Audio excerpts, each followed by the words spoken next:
At first light, the hill looks ordinary: a slope of grass, a line of trees, a footpath cut by rain and shoes and time. But then the old survey photograph is laid beside it, and the ordinary thing begins to fail. The crest is too even. The shoulders fall at measured angles. Beneath the topsoil, the exposed cut shows layers that do not spill or crumble the way a natural rise should. In one county archive, the hill is called ancient ground. In another, it appears late, as if it arrived between maps. A child climbs it for the view, a contractor cuts into it for gravel, a historian passes it without remark, and yet the longer you look, the less it resembles an accident. So what exactly are we standing on? The accepted explanation is simple. Hills are products of geology, erosion, uplift, deposition, glacial retreat, volcanic action, wind, water, pressure, and time. Some are bedrock pushed upward, some are sediment left behind by vanished ice, some are moraines, drumlins, kames, spoil heaps, embankments, tailings, terraces, and natural rises modified by farming or roads. In the official timeline, the landscape we inherit is overwhelmingly pre-human in its basic form. People cut into it, build on it, rename it, worship it, fortify it, mine it, terrace it, and bury things inside it. But the hill itself, in most cases, belongs to nature first, and yet there is a problem with that confidence. Not everywhere, not with every hill, but often enough to matter. There are rises whose geometry is too regular, whose placement is too useful, whose internal composition is too mixed, and whose documentary history is too thin. There are hills that appear beside canals, rail corridors, old city edges, military sites, estates, quarries, floodworks, and industrial ground, then age into the scenery so completely that no one asks when they arrived. There are mounds called natural by default because no category was ready for anything else. And once a landform enters the record as natural, later generations inherit not the evidence, but the label. The theory is not that every hill on Earth was secretly poured into place by a lost civilization. It is narrower, quieter, and more unsettling than that. It is that a significant number of hills people experience as natural landscape are in fact constructed landforms, engineered mounds, buried infrastructure, military earthworks, extraction waste, flood defences, transport embankments, demolition cover, cap chambers, spoil redistribution, and deliberate grade manipulation so old, so overgrown, or so administratively fragmented that they were absorbed into nature by language. What changed was the explanation. The ground remained, the record blurred, and the built became natural simply because enough time passed. Start with shape. Natural topography is irregular in ways the eye senses even when the mind does not. A glacial ridge may run long and uneven. An erosional slope may break, slump, scatter, and feather at its edges. But many suspect hills present a different signature. Their crowns flatten where you would expect drift. Their flanks meet at stable, repeated angles. Their footprints align with property lines, roads, drainage channels, or former walls. Some rise exactly where a tactical platform, visual command point, or runoff barrier would be most useful. Others sit beside old industrial zones where enormous volumes of displaced material had to go somewhere. Engineers think in gradients, water managers think in containment, military planners think in fields of fire. Landscapes shaped by those minds often retain a quiet discipline long after the documents vanish. Then there is the matter of internal composition. When roads cut through old rises, when utilities trench into them, when erosion exposes their cores, the sections sometimes look less like geology than inventory.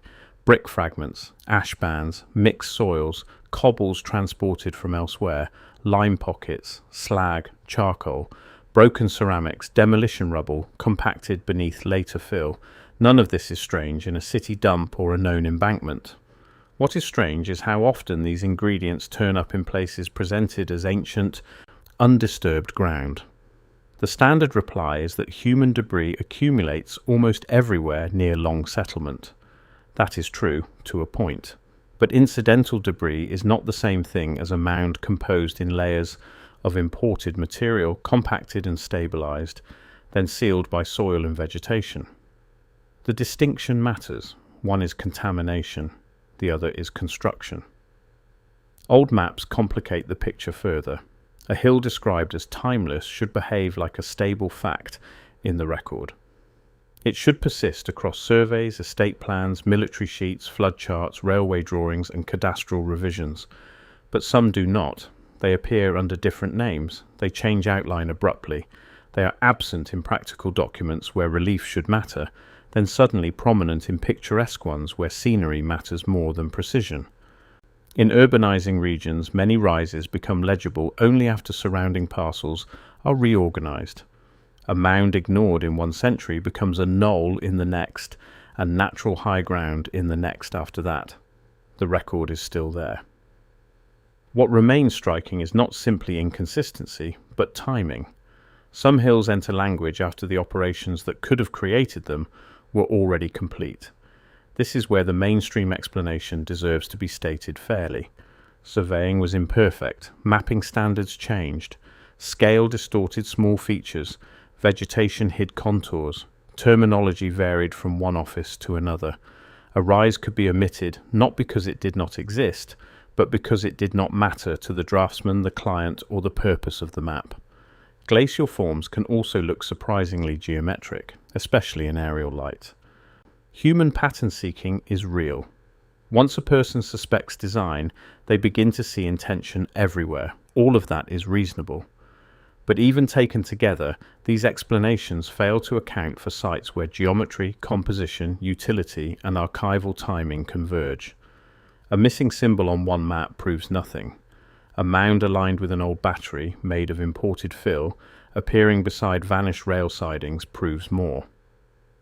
Consider military earthworks. Across Europe, North America, and parts of Asia, entire landscapes were remodeled for defense and then forgotten in plain sight. Gun batteries were banked over, redoubts were softened by pasture, star forts lost their angles under trees and suburbs, training ranges were bermed, capped, and sold, observation knolls were raised from spoil. In wartime, earth moves fast. 1,000 men with shovels can redraw a hillside in weeks. Later, a few decades of root growth can make it look ancient.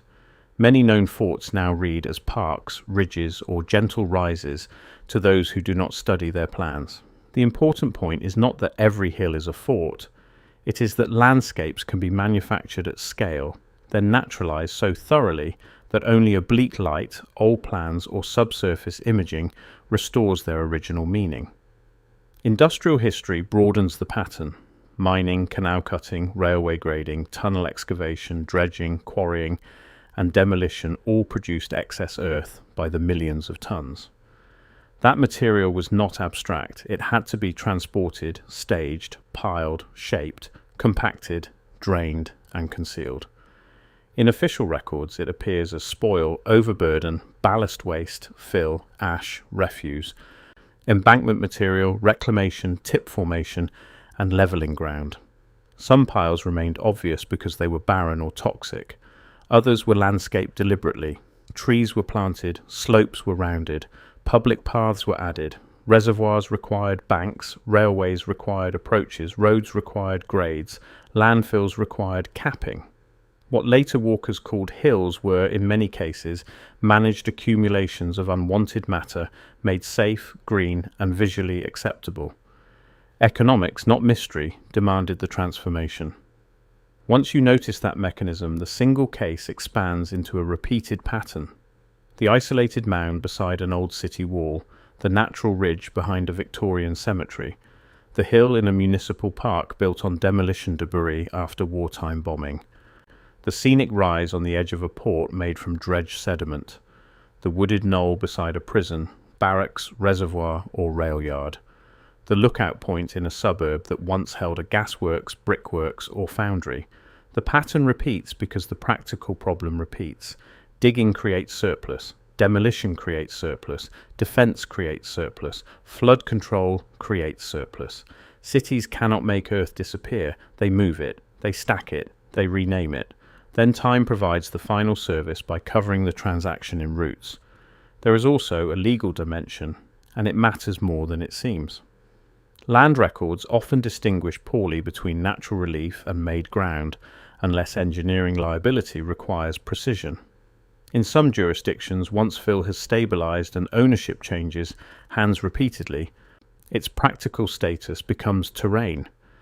Insurance may note subsidence risk, environmental files may note contamination, but public description shifts toward neutral language: bank, rise, slope, wooded area, open space.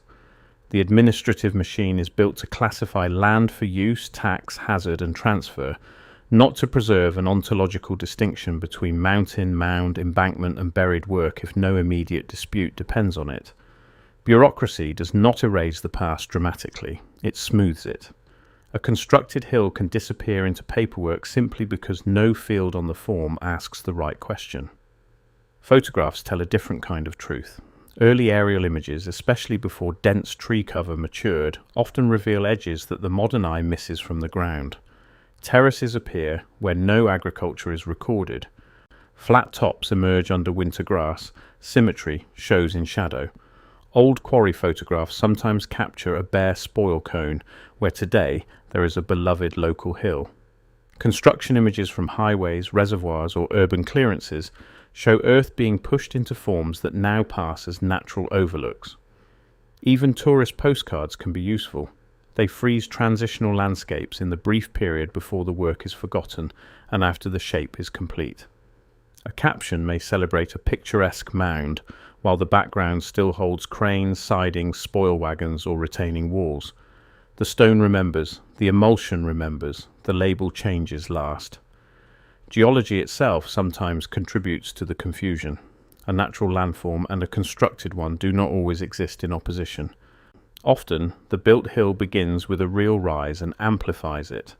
An existing knoll becomes a battery, a ridge becomes a capped reservoir, a glacial remnant becomes a landfill extension. Quarry spoil is banked against a slope until old and new become inseparable. In these hybrid cases, the official explanation is not false, it is incomplete. Yes, there was a hill, but not this hill. Not at this height, not with this profile, not with this drainage, not with these materials, not after this date. What changed was the explanation. The language of nature absorbed a second act of human intervention and made it invisible. That invisibility becomes more powerful when categories harden.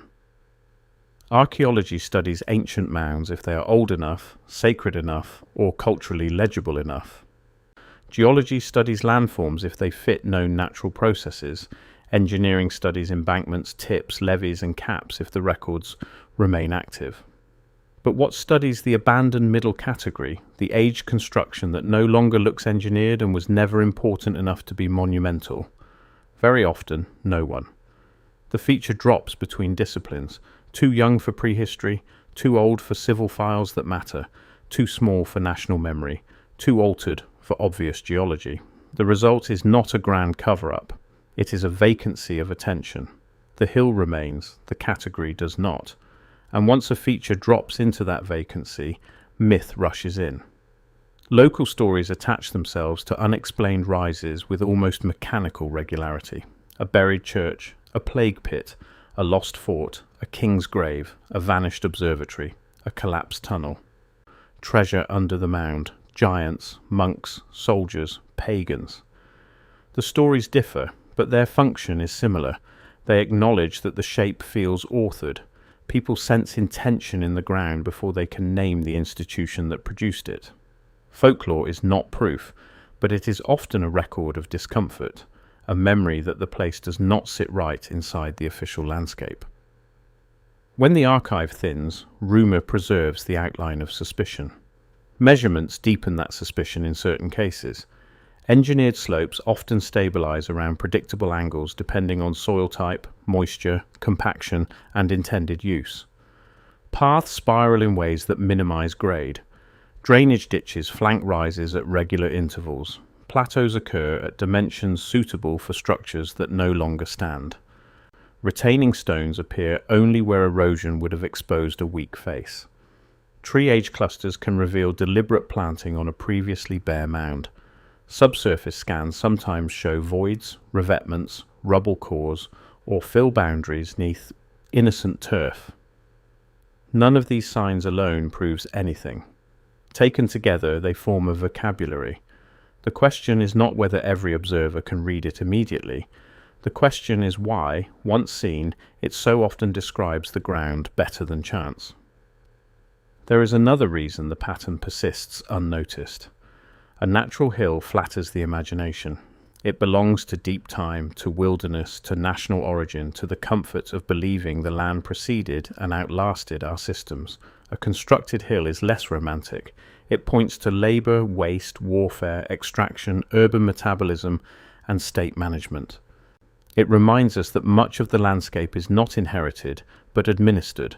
Parks are designed, lakes are dredged, rivers are straightened, forests are planted in rows, coastlines are armored, so the mind accepts artificiality where law and infrastructure announce themselves, and rejects it where moss and birdsong have already done their work.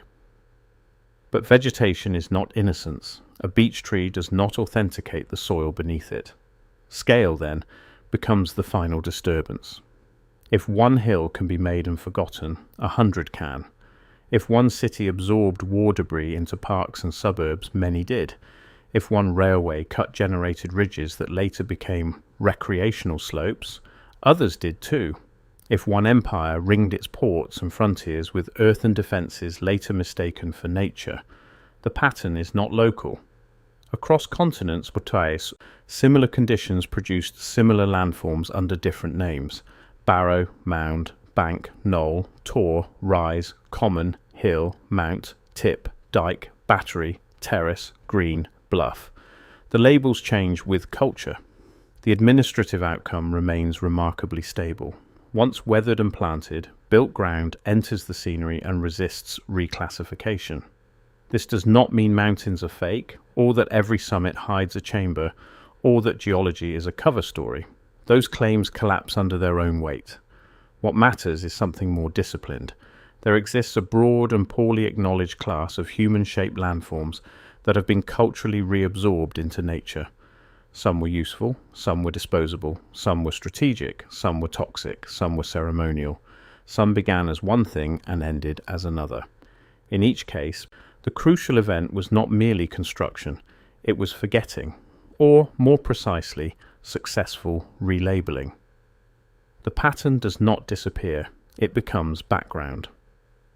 Look again at the ordinary hill, the dog walkers on the path, the children rolling down the side, the tree roots holding the face together, the exposed cut where red brick fragments glint after rain, the old map that hesitates, the wartime air photo that shows a sharp crown before the planting, the municipal file that calls it reclaimed land, the heritage brochure that calls it natural high ground, the geology text that mentions regional drift but not the imported fill, the archive box with one engineer's drawing and no follow-up. None of these things alone overturns the accepted landscape. Together, they produce a more uncomfortable possibility that the scenery is less ancient, less innocent, and more managed than we were taught to see, and that reframing reaches beyond topography. If hills can be built into nature by paperwork, landscaping, and time, then other certainties begin to feel thinner. Buried foundations become parks, flood basins become meadows, demolition layers become neighborhoods, defensive works become heritage trails stripped of their original purpose.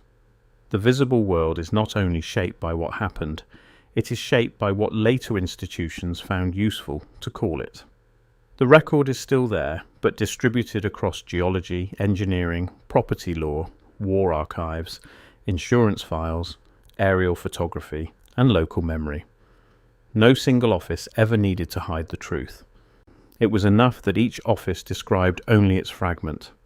So the unsettling idea is not that someone lied about every hill you have ever climbed. It is that many landscapes are products of accumulated human action that official language gradually naturalized because doing so was easier, cheaper, cleaner, and more compatible with the categories of the day. Nature did not disappear. It collaborated. Rain softened the edges. Grass sealed the surface. Trees stabilized the slopes. Generations forgot the trucks, the spoil wagons, the soldiers, the dredgers, the rubble, the calculations, the labor. What remained was elevation without memory. And once memory drains out of the land becomes available for a second invention. Not physical this time, but narrative. Ancient hill, natural ridge, timeless lookout. The phrase arrives after the work is done. It feels harmless. Often it is. But sometimes it conceals a whole chain of decisions about war, industry, hazard, and disposal that the modern landscape would rather not narrate. The hill stands there, calm and green, and beneath it may sit the physical residue of everything a society wanted moved, hidden, elevated, defended, or forgotten. The real provocation, then, is not that hills are false. It is that our categories are. We speak as if there is a clean line between the built world and the natural world, when in practice the line is crossed constantly, then erased by time. A slope can begin as geology, become engineering, settle into bureaucracy, and end as scenery. The person climbing it encounters only the last stage and mistakes that final appearance for origin. But origin is rarely visible from the surface. The pattern does not disappear. Only the explanation does. So the next time a hill seems too useful, too symmetrical, too abrupt, too well placed, too absent from the early record, or too full of broken material to belong entirely to deep time, the old certainty may deserve less trust than the ground itself, because the ground keeps traces, in its layers, in its drainage, in its shadow lines, in forgotten survey notes and liability maps and wartime photographs. The official explanation may still be broadly true, but broadly true is not the same as complete. And the real question is not whether the theory sounds strange, but whether anyone with the tools to verify it has seriously looked.